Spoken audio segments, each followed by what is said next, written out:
Alright guys, I'm gonna do this video. I've done several videos tonight. I'm breaking it up because to me it's kind of important information in a way. In a way it's just mediocre, but some people may need to know it. And I know I've done one video on the bar plates and everything, but I've done several. Yeah, I'm gonna show you how I clean the filters and oil them and everything, and then also I'm gonna talk to you a little bit about the saw break-in, what I think about saw break-in, or how I break my saws in.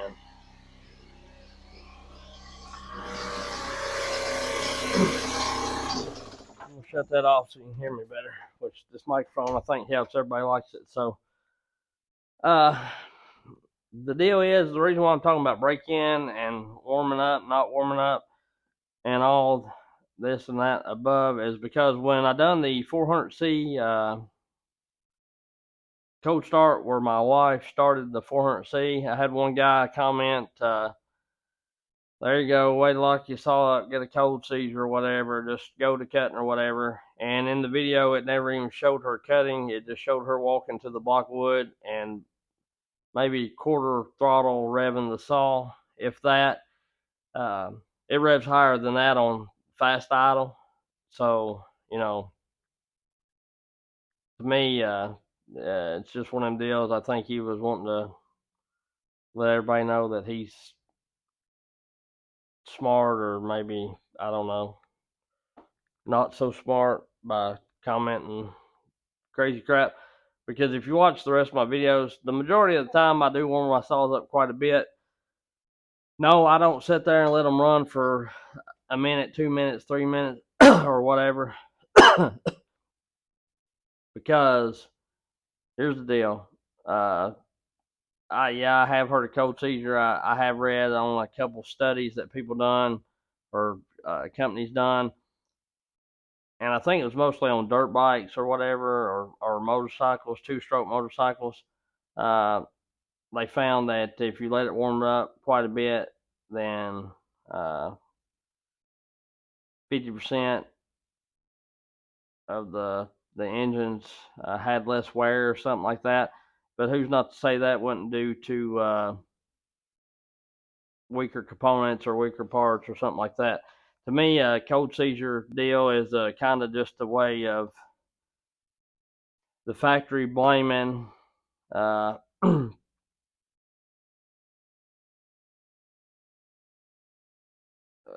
faulty part on not letting your saw warm up, like a bad cylinder or a pad piston. You have a brand new saw or a fairly new saw, it locks up on you. You take it to the dealer and they say, "Oh, you wasn't letting it warm up long enough." Just to give a reason why that something was new, that why something new was so crappy. Because I've ran saws for a long time, and I ran saws where I've let them warm up quite a bit, and I've ran saws where I do my normal warm up. And typically, what I do, what I call my normal warm up, is choke it, start it, it'll hit. Typically, I get the saw to where it smooths out. Like these auto tunes or even carbureted saws, when they're cold or whatever, or when you first start them, they'll kind of act like they're running out of gas or whatever. They'll be what seems to be missing. They'll be jumpy on the throttle. Like if you go to pull it, they'll be like, wow, you know what I'm talking about. So once it smooths out and quits doing that, then typically I'll go to cutting. Which, now, is that to say that I go over there and hold it just wide open? No. I may go to the tree, unless it's a fairly big tree. These steel saws cut so fast, you don't have to do them about. If you go wide open, well, you'll be through the tree before you know it. So just like that last tree I cut, I started that 500i, got it smoothed out, and I went over there and I was probably half throttle when I was doing my face cut. And once I got done with my face cut, I still wasn't giving it all she had. Now when I after I went and started bucking, the saw was plenty warmed up. But I don't think that you have to go much more than a minute. 30 seconds is pretty good, because here's why I think that. On these new M-Tronic saws that still is putting out, when you go to reset the M-Tronic, the manual clearly states, start your saw, leave the choke down, let it idle for 30 seconds. Roundabout, at least 30 seconds. No more than like 45 seconds. And then hold it wide open, which it doesn't run wide open, right? It runs rough, it probably only runs half the RPMs, maybe 3/4 the RPMs that it's supposed to. It'll do that for like 20 seconds. And then it's wide open. And within a minute, a little over a minute, I think the last time one I done on my timer, it was like a minute and 10 or 15 seconds. The whole process of resetting the M-Tronics was a minute and 15 seconds. And that thing was at wide open throttle for a pretty good while, at least 5 to 6 seconds, on a saw that had only been running less than a minute.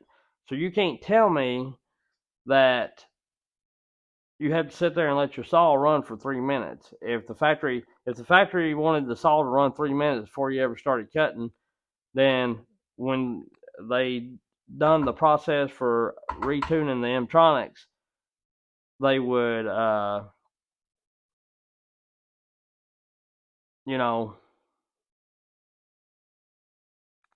make you let it idle for 2 minutes and then start doing that process or whatever. That's just my thought on it. That's whatever. I run my mix, 45 or 40 to 1. I did do one batch of 50 to 1 to see how the saws reacted to it. I really couldn't tell a difference, so I went back to 40 to 1 is what I'm running. And they're running good. They're running just as good as they ever have. And I ran all these saws on 40 to 1, and y'all seen me pull the plug, and they all look fairly decent. So actually, it's probably about 45 to 1, but I run it in between 40 and 45, just depending on whatever. So, that's my thoughts on warming up a saw before you start it. And then my thoughts on break-in. And my opinion doesn't matter. I'm not anybody. I'm no certified steel or Husqvarna mechanic, but I have run a lot of saws on the channel. And I've had a couple of the saws I've had for 10 years plus, or had for 10 years plus. I don't have them no more. And I never had really any problems with the cylinder or the piston due to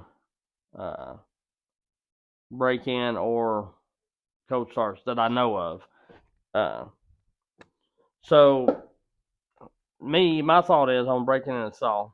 Of course, you don't want to just go out the first tank and just give it 9 times. I do. That 261, very first tank, I changed it over from a 325 pitch to a 3/8 pitch, put a 20-inch bar on it, went to that big red oak blowdown with a brand new chain on it, and stuck it in the biggest piece of wood down there, ripping down those big 4-foot hunks with a 20-inch bar. And I wasn't cutting the way you normally cut. I was ripping.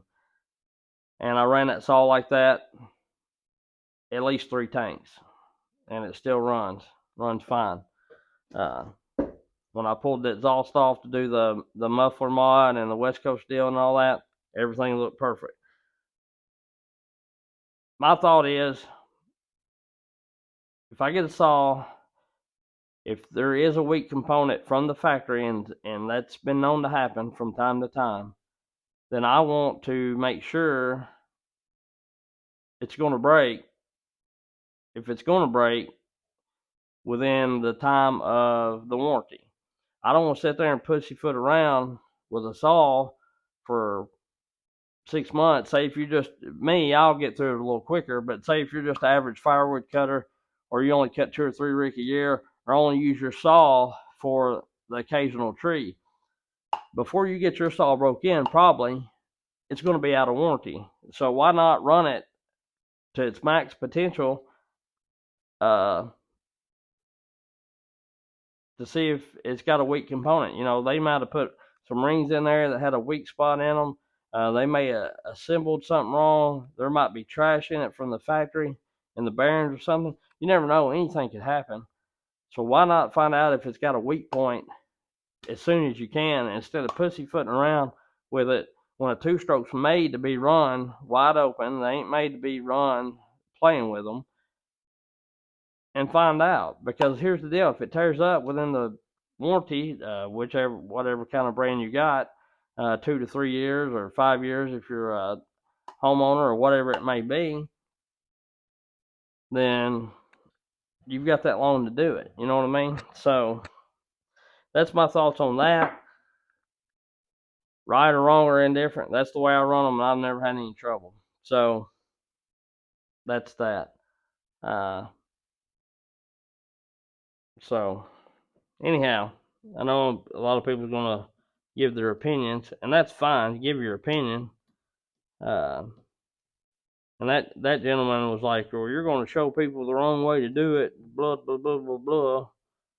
And I think he might have had a cold seizure on like a dirt bike or something. I'm not saying it can't happen, but dirt bikes, I think, tend to maybe run a little more RPM than these do. I'm not for certain. And to the gentleman that was asking about these uni filters, if you watch this, I can't remember your name exactly, but this is the way I left the 400C. I left that factory thing on just so I make sure this filter don't slip off.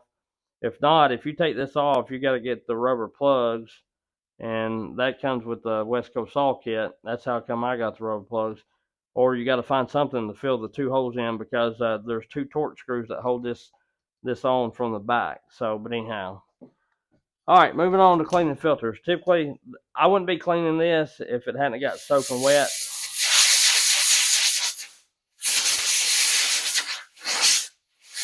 They got wet from outside. I blow all the big chunks off, and then I take my cleaner. I've done this is the 462. It's been sitting here for a minute. I take my cleaner, and I give them a good dousing. Good douse is what I like to call it. My mic's still working. Oh yeah, she's good. I'm checking this because I don't know how long this thing will run. But anyway, I give her a pretty good soaking with the cleaner. And I wouldn't be, like I say, I would not be doing this had I not been lazy yesterday after I got done cutting, and I didn't film any of that. I was lazy. I got all the rest of the junk cleaned up at the over there where I was cutting. I cut those 2 trees down. I ended up getting all that brush in 2 loads from 2 trees. And the one tree was nothing but brush, and the other tree, of course, you've seen it. Well, you've seen both of them, but you only seen me cut one of them. So I've got a short of it showing it, and I may post it up. But that's how I do that. And then what I do is my rubber gloves are upstairs. I typically rubber gloves. I don't like getting that cleaner on my hands because for some reason it, like, typically stuff like that don't bother me, but that stuff sets me on fire. And yeah, so there's that. But anyhow, clean them, and then you're supposed to rinse them with water. So I'll get a bucket of water.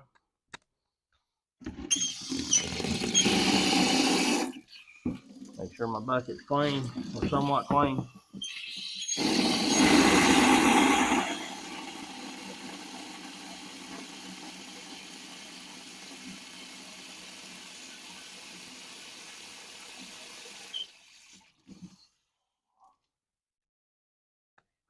And then I just, I don't know if y'all can see that or not. But anyhow, I'll get this. I let these set for a pretty good little bit. I may blow a junk off that it got off the table.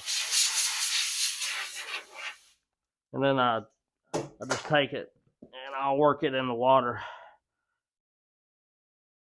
you know, up and down, back and forth, and all that.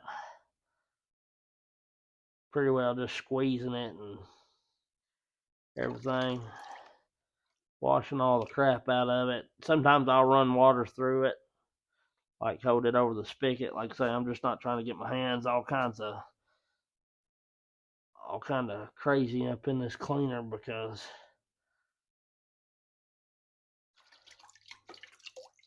I'll do it like that, and then I'll take it over there to my faucet.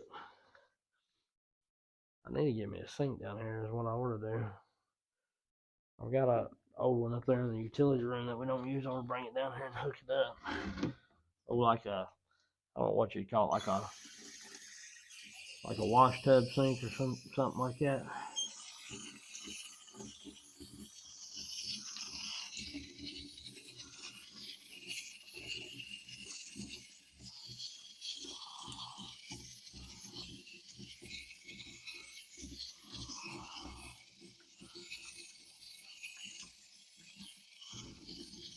All right. So then your filter goes from looking to like that one did on the 400 to pretty much looking like brand new again, right? And I'll let that thing air dry for a second, or for more than a second, but letting the cleaner set on it really helps, which this one's going to be a little quicker. I can't remember how long they told me to let that, or how long I read to let that cleaner set, but if this don't do right, if it don't do as well as I want to do it, then I will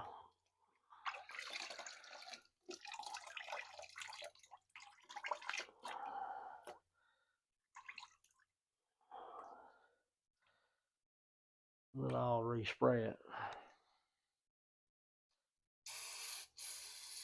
on the bad parts.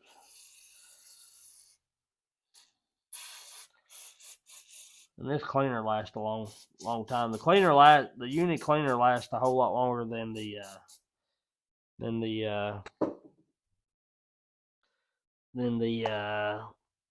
Uni oil did.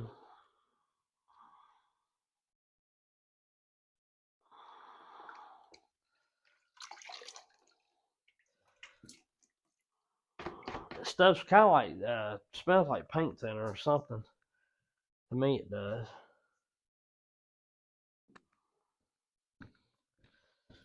And it kind of clouds up like a paint thinner would, or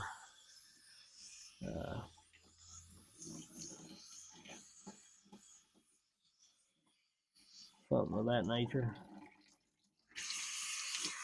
We still got a lot of it. I try to do it till the milky look comes out of it.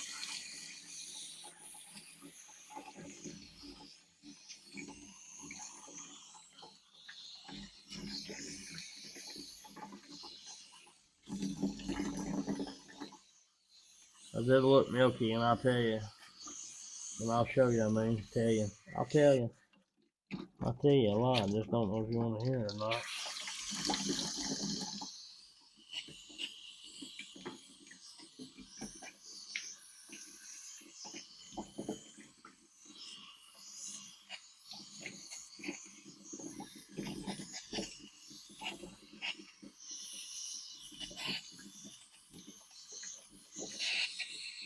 Alright, so it ain't milky no more. Really. Yeah, flitter.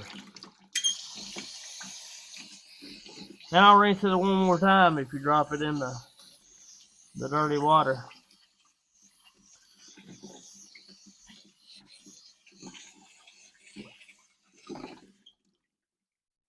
Alright, I ain't dropping it again. And then, of course, this filter is a right smart older than the 462 filter, and then that's what it comes out looking like. It's still got a little bit of oil and dirt and debris on it, but a lot of that will come out when you go to spraying it. What I typically do is I'm going to clean my hands off after getting that crap on there. And I'll show you what that that water looks like.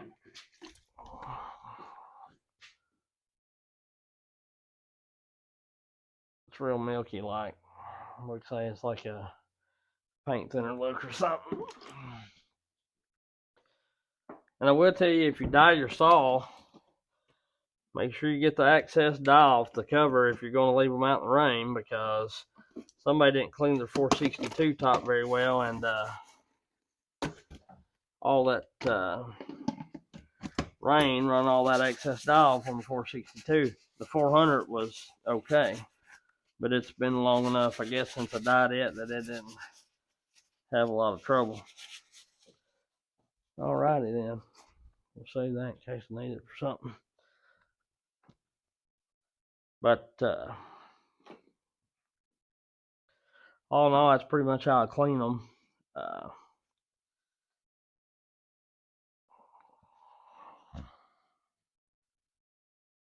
It's and then of course I don't blow a lot of air through them. I mean, I do blow air, don't get me wrong.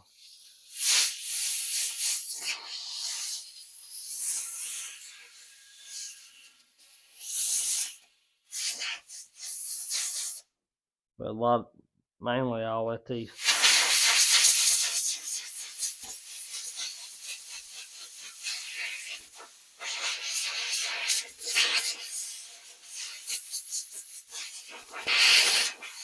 I'll blow the excess off, and then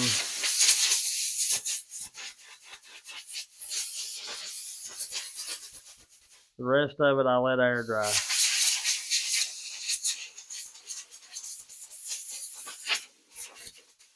And I've got a blow dryer. Sometimes I'll blow dry or whatever,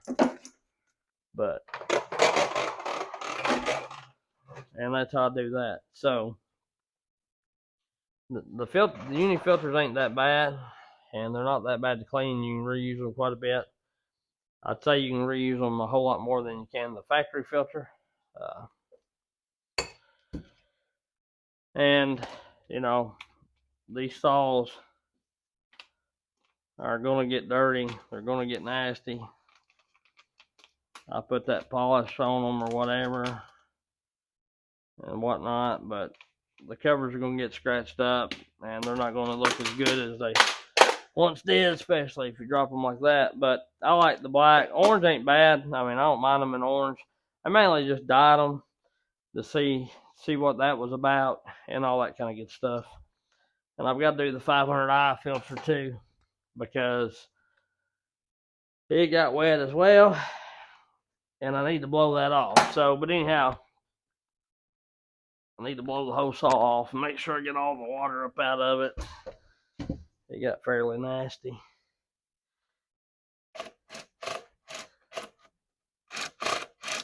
I guess that little bit of grub in there or whatever may be that rubbing on that bar plate there. Or it may not be. I don't know for sure. I ain't got to run that yet with the 3-foot bar, but I'm going to. I'm going to run the 3-foot bar on the 400 and the 462 just to try it, and just because I want to see it, see how good it pulls it, and see if I can get it to pull any better than the novice lumberjack did. I think that 400 will pull a 3-foot bar. As it ain't gonna pull it fast, but I think it'll pull it better than the 590 Timberwolf. Just my opinion.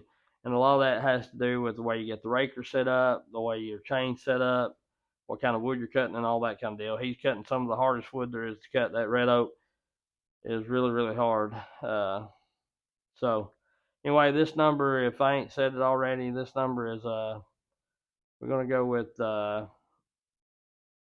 18, and we'll catch y'all on the next one. Appreciate you. Like I say, it's just my thoughts on this and that. See y'all.